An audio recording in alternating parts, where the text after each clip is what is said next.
بسم اللہ الرحمن الرحیم۔ السلام علیکم، ویلکم ٹو مائی چینل رب رحمان۔ آپ سن رہے ہیں عائشہ شراز کو قصہ القرآن سیریز کے چوتھے باب کا تیسرا اور آخری حصہ ملاحظہ کیجیے۔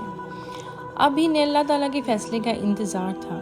اچانک حکم ہوا کہ جب ہمارا حکم آ جائے اور عذاب کے آثار ظاہر ہونے لگے تو خود بھی کشتی میں سوار ہو جانا اور اپنے ماننے والوں اور اپنے گھر والوں کو بھی سوار کر لینا، اور ہر چیز کے دو جوڑے نر اور مادہ اپنے ساتھ سوار کر لینا، یہاں تک کہ امر الہی پہنچ جائے۔ آسمان کے دروازے کھل گئے، موسلادھار بارش ہونے لگی، زمین کے چشمے بھی ابل پڑے اور ایک سیلاب تندو تیز کی صورت اختیار کر گئے۔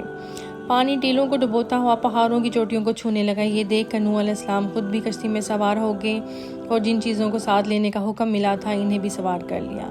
اس کشتی میں انسان، حیوان، چرند پرند اور نباتات سب زی روح موجود تھے۔ کشتی پانی پر تیرنے لگی۔ قدرت خدا اس کی نگہبانی کر رہی تھی۔ اس کا چلنا اور رکنا امر رب پر موقوف تھا۔ کچھ دیر بعد بارش کے ساتھ ہوا چلنے لگی اور پھر ہوا ایک طوفان کی شکل اختیار کر گئی۔ سیلاب کی موجیں کافروں کو لقمۂ تر بنا رہی تھیں۔ جہاز ان کی لاشوں کے لیے کفن کا کام دے رہا تھا۔ وہ موت سے بچنے کے لیے ہاتھ پاؤں مارتے، لیکن موجیں انہیں دبوچ کر فنا کے گھاٹ اتار دیتی۔ وہ موت سے بچنے کا ہزار کوشش کرتے، لیکن موت انہیں اپنی آہنی پنجوں میں دبوچ لیتی اور ان کی زندگی کا صحیفہ لپیٹ دیتی۔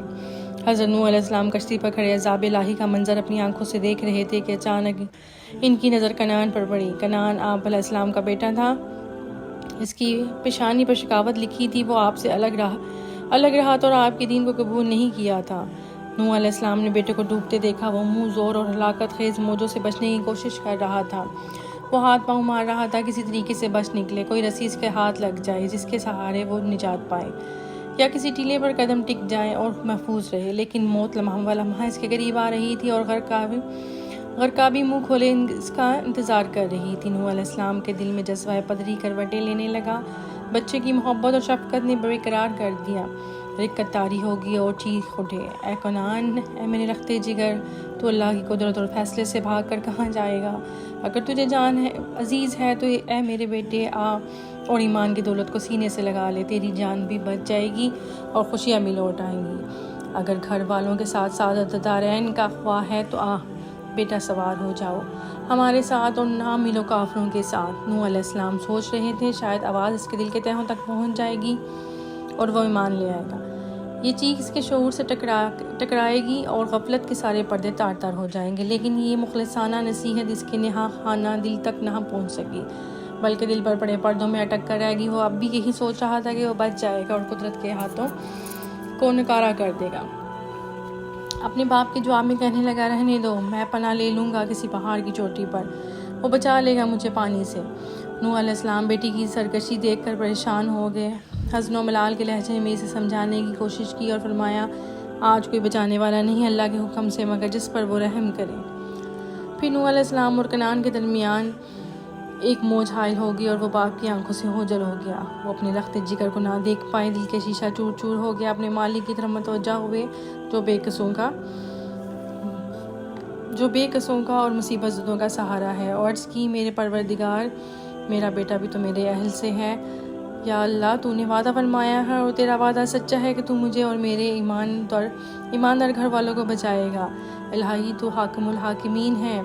اللہ تعالیٰ نے وحی کی ہے، نوح، یہ تیرے اہل بیت میں سے نہیں اور نہ تیرے خاندان سے اس کا کوئی تعلق رہا، وہ شقی و بدبخت ہے، اس نے میری قدرتوں کا انکار کیا۔ تیرے اہل بیت تو وہ تمام مومن ہیں جنہوں نے تیری رسالت کی تصدیق کی اور تیری دعوت پر لبیک کہا۔ صرف انہی کا تیرے اہل بیت میں شمار ہوگا اور صرف انہی کی نجات اور انہی کی زندگی کا باقی رکھنے کا میں نے وعدہ کیا ہے، اور ہمارے ذمہ کرم پر ہے اہل ایمان کی امداد فرمانا، مگر جس نے تیری رسالت کا انکار کر دیا اور آیات الہی کی تکذیب کی وہ اہل بیت سے خارج ہے۔ ایسے وقت کے لیے تمہیں شفاعت کی اجازت نہیں، چاہے کتنا ہی قریبی ہو۔ ایسا ناہنجار موت کے گھاٹ ہی اترے گا، اس کی زندگی کا چراغ ضرور گل ہوگا، وہ چاہے کتنی ہی مضبوط رسی کو تھامے، کتنی بڑی قوم کا سہارا لے، وہ قضاء و قدر کی ہاتھوں ضرور عذاب الہی چکھے گا۔ اے میرے پیغمبر، ایسی چیز کے متعلق نہ پوچھو جس کی حقیقت سے تم واقف نہیں، اور ایسے امر سے متعلق مجھ سے مت جھگڑو جس کا تمہیں اوراق نہیں۔ میں تجھے نصیحت کرتا ہوں کہ نہ ہو جانا نادانوں سے۔ فوراً نوح علیہ السلام کو احساس ہوا کہ جذبہ پدری نے ان کی قدم ڈگمگا دیے ہیں اور بچے کی محبت نے انہیں راہ مستقیم سے بیگانہ کر دیا۔ چاہیے تو یہ تھا کہ وہ بارگاہ الہی میں ہاتھ اٹھا کر شکر کرتے کہ اس نے ان کی اور ان کے پیروکار کو نجات دی اور ان کے دشمنوں کو ہلاکت اور بربادی سے دوچار کر دیا، مگر وہ ایک کافر کے لیے دعا مانگ رہے تھے۔ فوراً اللہ کے حضور جھک کے اپنی خطا پر اشک بہائے اور اللہ کی ناراضگی سے بچنے کے لیے استغفار کیا اور اعتراف کرتے ہوئے عرض کی، میرے پروردگار، میں پناہ مانگتا ہوں تجھ سے کہ میں سوال کروں تجھ سے ایسی چیز کا جس کے مجھے علم نہیں، اور اگر تو مجھے نہ بخشے اور مجھ پر رحم نہ کرے تو میں ہو جاؤں گا ضیاع کاروں سے۔ جب مقصد پورا ہو گیا اور ظالم قوم کا صحیفہ حیات ہمیشہ کے لیے بند ہو گیا تو بارش تھم گئی، زمین نے سارا پانی نگل لیا اور کشتی جودی پہاڑ پر رک گئی اور ایک آواز آئی، برباد ہو جائے وہ قوم جو ستم شعار ہے۔ ارشاد ربانی ہوا، اے نوح، اپنے ہم سفروں کو لے کر سلامتی سے کشتی سے اتر آؤ، اب تم پر برکتوں کی بارش ہوگی، اب عنایت ربانی تمہاری نگہداشت کرے گی اور فضل خداوندی تمہاری حفاظت کرے گی۔ اس واقعے کا اختتام ادھر کرتے ہیں۔